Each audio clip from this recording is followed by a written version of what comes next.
IEC is gearing up for the much-anticipated national and provincial election tomorrow.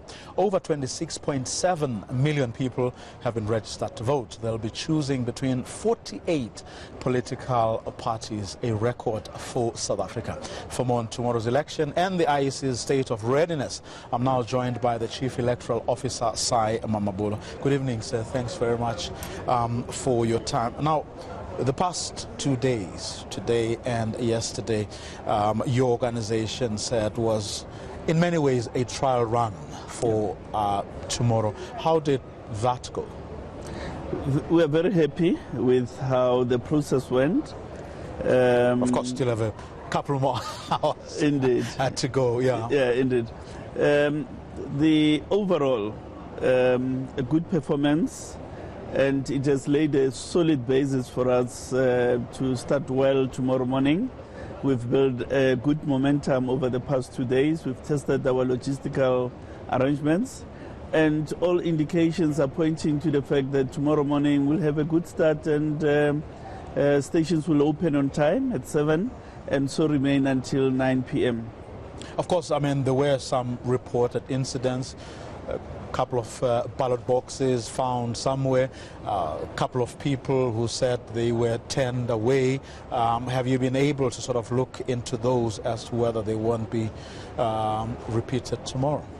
Certainly not. I mean, let's take people. If you had not applied for a special vote, clearly you are not qualified to get a special vote. You are entitled to a special vote upon approval on application. So that was the problem with those that were turned away? Indeed.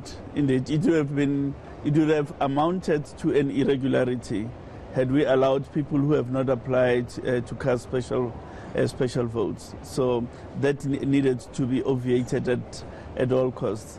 The issues about ballots, for instance, in Tzaneen and so on, these are a flat-packed set of 3 ballot boxes which have not been assembled, therefore not used.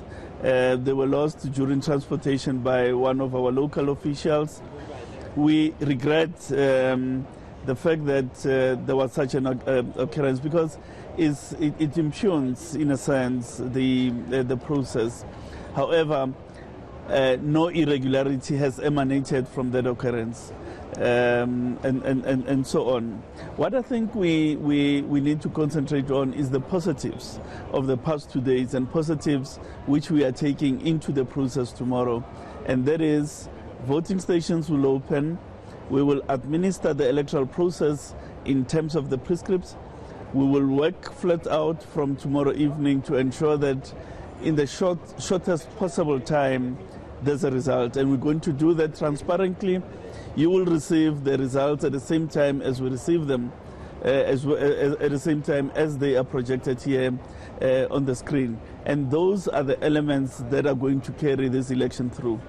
Now, what do you do in a situation like Vuwani, for example? You've deployed staff there, you've deployed resources. What are the reports that you're getting from your people on the ground? Do they have any specific fears? Are you worried about perhaps their safety, but also the integrity of the poll in that part of the country?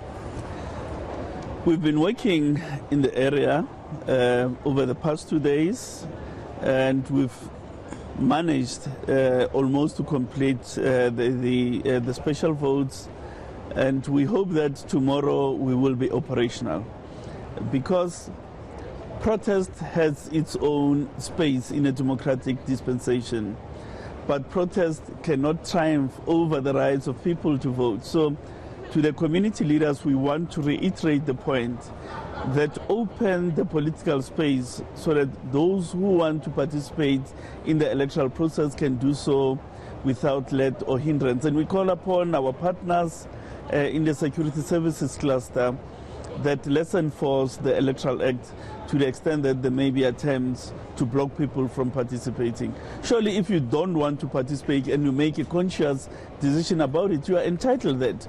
Voting is not compulsory. However, don't prevent others from exercising their right to vote. Now, from the conversations, I would assume you've heard with the law enforcement agencies. How do they feel about the situation on the ground? Do they have very specific concerns about any issues that may impact how you run the election in that area tomorrow? Our sense of the engagement with security services agencies is that there's determination to ensure that the process works. There's determination to ensure that every one of the voters' personal bodily integrity is preserved, property is preserved, and so on. So we are confident that working together with them, we'll be able to create the space necessary for people to vote. And may I reiterate, certainly if you don't want to vote and you make a conscious decision about it, well and good, but don't do it such that you impede other people's ability to exercise their rights. Now, other than Vuwani and Ditakong village near Mahikeng in the northwest, are you aware of any other areas that may just have problems, or where it may be difficult for some people to actually go and exercise their right to vote? Yes, we've had incidents in the Bushbuck Ridge where the trenches were digged on the road to voting stations, Khanyesa in the northwest, and so on. On the whole, these are very the number is negligible, really. I think if one applies the principle of proportionality, a significant number of stations operated yesterday and today, and that's really what we want to focus on, to ensure that in those stations we are able to operate tomorrow, and that people are able to exercise their right to vote without let or hindrance. As regards these other areas where there may be difficulties, they will have to be resolved by morning.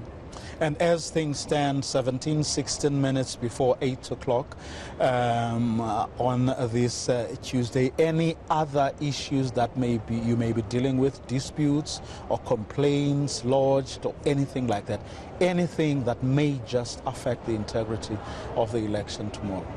The complaints related to transgressions of the Electoral Code of Conduct, the Commission has worked flat out to ensure that they are resolved, and a substantial majority of them, in fact, have been resolved.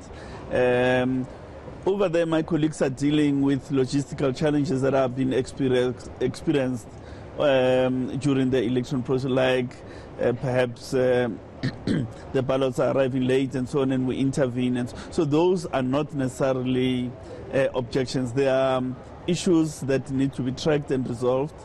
We will begin to receive objections, one presume, after the elections, where a person says, this is material to the declared result, and I wish for the Commission to consider it before it declares the final results.